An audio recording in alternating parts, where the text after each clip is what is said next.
¿Habrá paz o habrá tragedia en Irán?, dijo desde los Estados Unidos el presidente Donald Trump.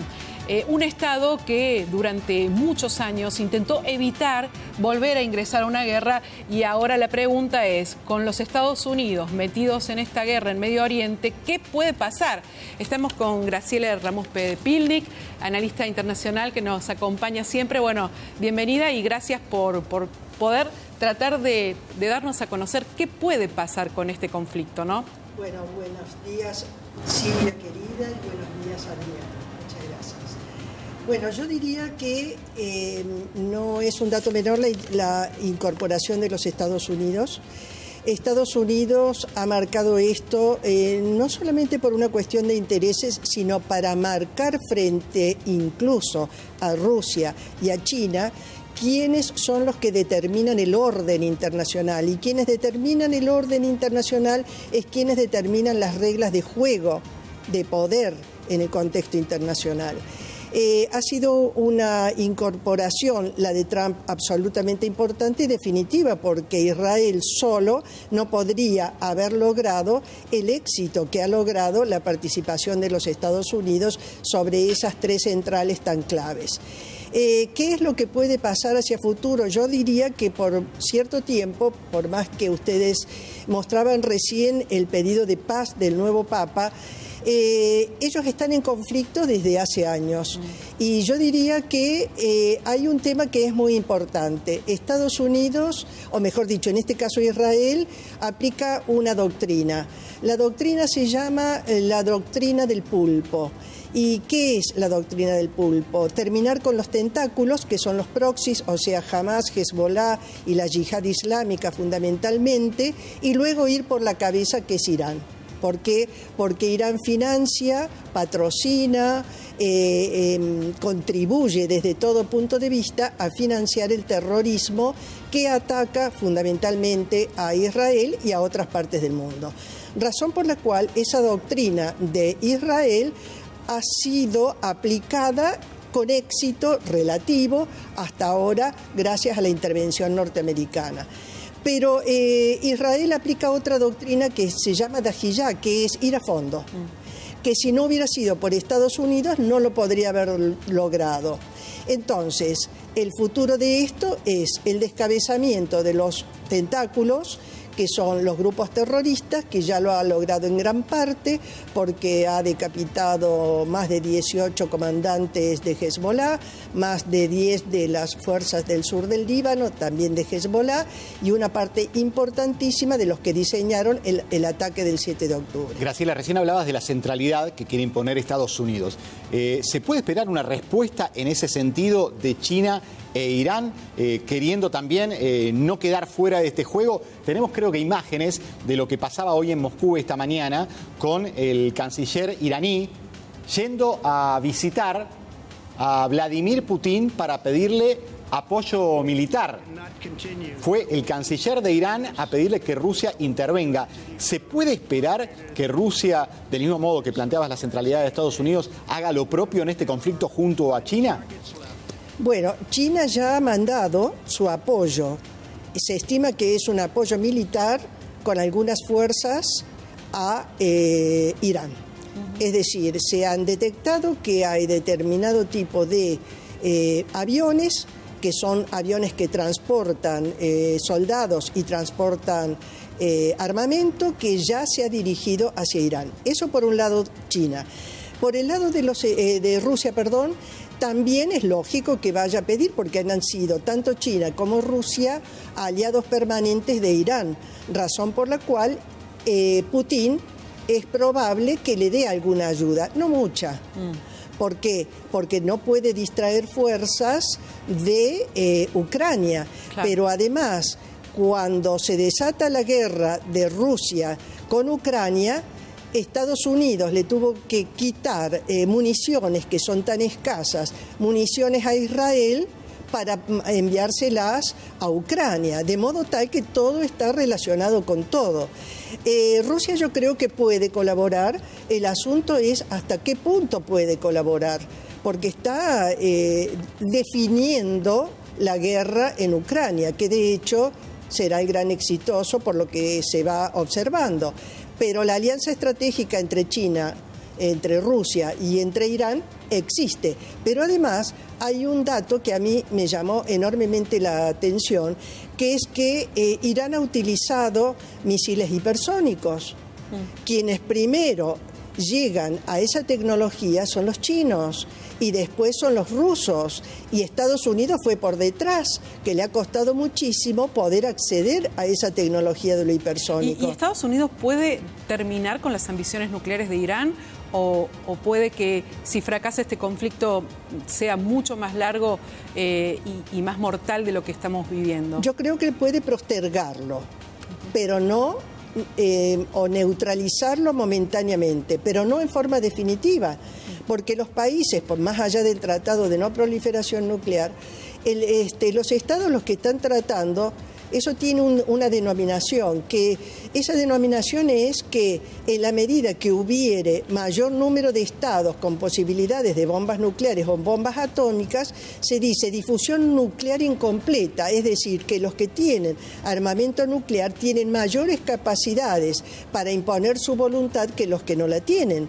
Además, Irán es una potencia en la región de primer orden, dije en la región, junto con Israel. De modo tal que no podemos minimizar en absoluto el poderío de Irán.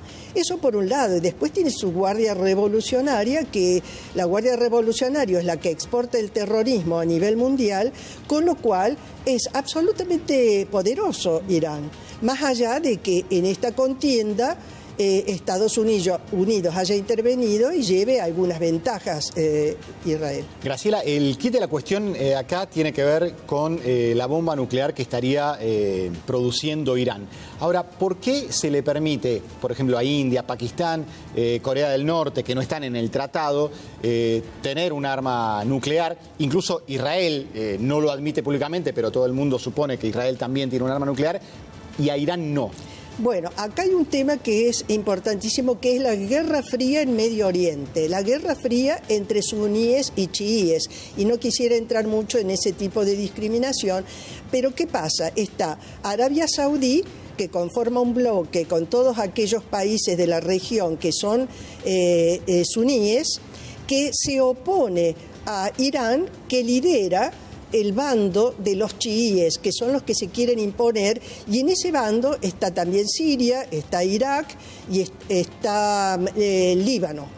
Es decir, conforma un arco chií que quiere destronar a Arabia Saudí en su hegemonía. ¿Qué pasó? Cuando Trump en la gestión anterior desarrolló en la zona lo que se llamaron los acuerdos de Abraham en cooperación entre Israel y países como Bahrein o los Emiratos Árabes Unidos, Irán, ¿qué es lo que ve? Que su hegemonía parcial dentro de la región se diluía con estos acuerdos, razón por la cual tenía que impedirlo a toda costa. Impedirlo a toda costa significaba potenciar los grupos terroristas como el del 7 de octubre en Israel, y entonces es un conflicto entre dos grandes, o de guerra fría, entre dos grandes cabezas o núcleos de poder en esa región. Arabia Saudí, por un lado, que es apoyado, en este caso, por Estados Unidos, e Irán, que es el otro bloque que está apoyado por la China y por Rusia. De modo tal, entonces, que acá nosotros tenemos qué cosa, más allá de la intervención norteamericana, que en realidad hay un conflicto de Guerra Fría en donde hasta ahora ni Rusia ni China querían participar directamente sobre este conflicto, pero decidió hacerlo sí Estados Unidos, con lo cual la paz a corto plazo o mediano quizás no es tan viable. ¿Y qué pasa con Argentina, teniendo en cuenta que ya no tenemos una política neutral? Javier Milei está de acuerdo con las políticas de Donald Trump, también con Netanyahu.